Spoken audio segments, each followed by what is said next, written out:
जी नाजरीन, ज़रा गौर से देखिए नाजरीन, ये मेरे हाथ में एक फ्रेम है, इसमें आपको एक नक्श दिखाई दे रहा है। ये नक्श उस अंगूठी का है। इस नक्श पे 3 नाम लिखे हुए हैं, मोहम्मद रसूलुल्लाह। लेकिन आप ये देख रहे होंगे नाजरीन कि ऊपर अल्लाह आता है, बीच में रसूल है और नीचे मोहम्मद है, जबकि नाम की तरतीब से तो मोहम्मद रसूलुल्लाह, ऊपर मोहम्मद आता है। नाज़रीन, जब ये अंगूठी तैयार हो रही थी तो नबी करीम सल्लल्लाहु अलैहि वसल्लम ने ये अच्छा नहीं समझा, इसको पसंद नहीं फरमाया कि अल्लाह के नाम के ऊपर आपका नाम आए।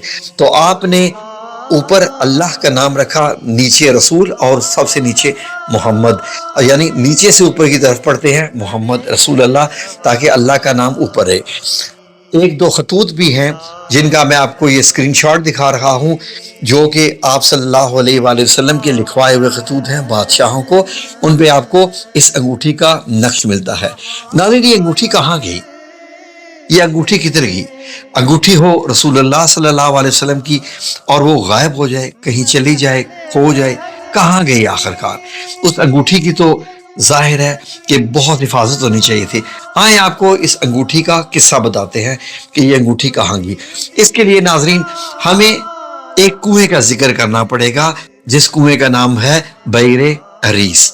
बैरे अरीस नाजरीन, मस्जिद कुबा के बाहर की जानब एक कुआं हुआ करता था नाजरीन। जी नाजरीन, मस्जिद कुबा के बाहर ये जो आपको टाइल्स के अंदर ये जो एक दायरा सा दिखाई दे रहा है, आज अगर आप जाते हैं 2025 में, तो नाजरीन ये दायरा ये बताता है कि यहाँ पर कुआं हुआ करता था। जी नाजरीन, उस कुएं का नाम था बैरे अरीस।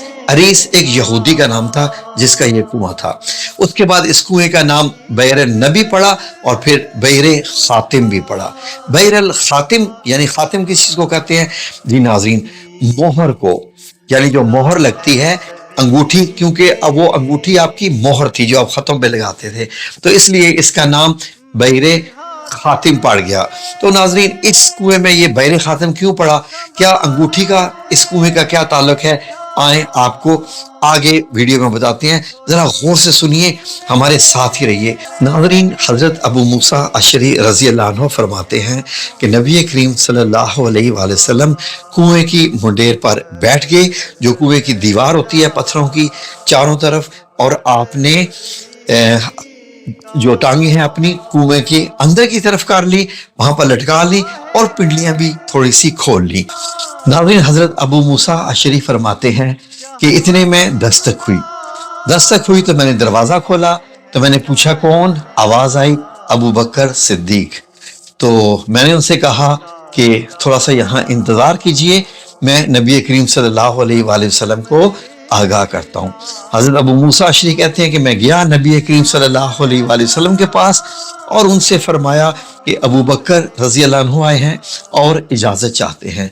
नबी करीम सल्लल्लाहु अलैहि वसल्लम ने इरशाद फरमाया कि उन्हें इजाज़त दे दो और उन्हें जन्नत की बिशारत भी दे दो। फरमाते हैं कि मैं दरवाजे पर आया, मैंने हजरत अबू बकर सिद्दीक रजी अल्लाह अन्हु से फरमाया कि आप जाइए, आपको इजाज़त है और रसूल करीम सल्लल्लाहु अलैहि वसल्लम ने आपको जन्नत की बिशारत भी दी है। हजरत अबू बकर सिद्दीक रजी अल्लाह अन्हु दाखिल हो गए और वो भी आप सल्लल्लाहु अलैहि वसल्लम के साथ बैठ गए कुएं पर ही, और वैसे ही अपनी टांगे कुएं के अंदर लटका ली जैसे नबी करीम सल्लल्लाहु अलैहि वसल्लम ने लटकाई हुई थी। तो अब वो आपकी दाहिनी तरफ बैठ गई।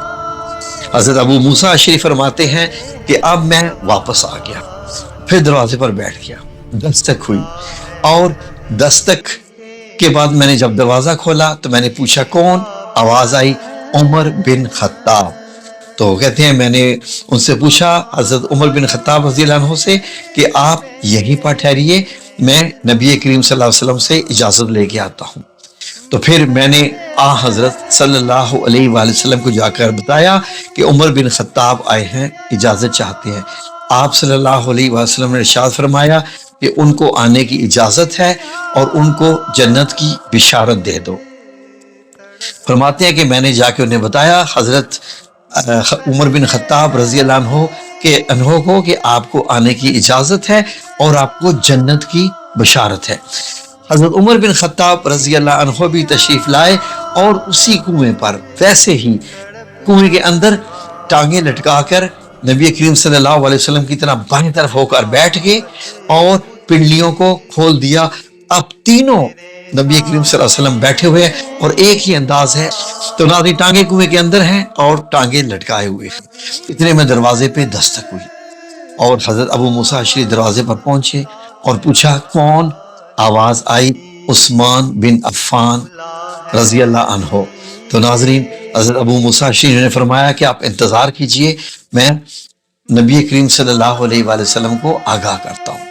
جب آپ نے حضرت محمد صلی اللہ علیہ وآلہ وسلم کو بتایا کہ عثمان بن عفان آئے ہیں تو آپ صلی اللہ علیہ وسلم نے فرمایا کہ ان کو اجازت ہے اور ایک مصیبت پر جو انہیں پہنچے گی جنت کی بشارت دے دو. فرماتے ہیں کہ میں دروازے پر آیا اور میں نے ان سے کہا کہ اندر تشریف لے جائیے، اور حضور نبی کریم صلی اللہ علیہ وآلہ وسلم نے آپ کو جنت کی بشارت دی ہے ایک مصیبت پر جو آپ کو پہنچے گی. یہ سننے کے بعد حضرت عثمان بن عفان رضی اللہ عنہ نے دعا فرمائی. وہ کیا دعا فرمائی؟ محترم ناظرین، یہ بات سننے کے بعد حضرت عثمان یقیناً مسکرائے ہوں گے، خوش ہوئے ہوں گے جنت کی بشارت پر. اور پھر آپ نے ایک دعا فرمائی. وہ کیا تھی؟ اللہم صبرن او اللہ المستعان، یعنی کہ اے میرے اللہ مجھے صبر عطا فرما اور تو ہی مستعان ہے. ناظرین ایسی ہی دعا حضرت یعقوب علیہ السلام نے بھی کی جو قرآن پاک میں درج ہے جب آپ کو دکھ پہنچا.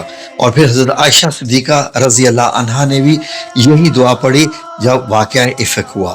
تو ناظرین اب کیا ہوا کہ حضرت عثمان رضی اللہ عنہ جو ہے وہ داخل ہوئے، اور داخل ہونے کے بعد جب دیکھا کہ کنویں کے ایک طرف تینوں آپ صلی اللہ علیہ وآلہ وسلم، حضرت عمر بن خطاب اور حضرت ابو بکر صدیق بیٹھے ہوئے ہیں اور اب چوتھے کی جگہ نہیں تھی، تو آپ ان کے سامنے والی جگہ پر کنویں پر بیٹھ گئے جو کنویں کے سامنے والی جگہ ہے.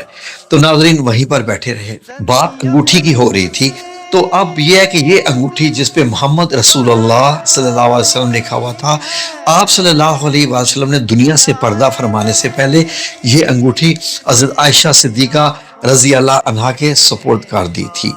تو ناظرین جب حضرت ابو بکر صدیق رضی اللہ عنہ خلیفہ بنے تو حضرت عائشہ صدیقہ نے یہ انگوٹھی حضرت ابو بکر صدیق کے حوالے کر دی.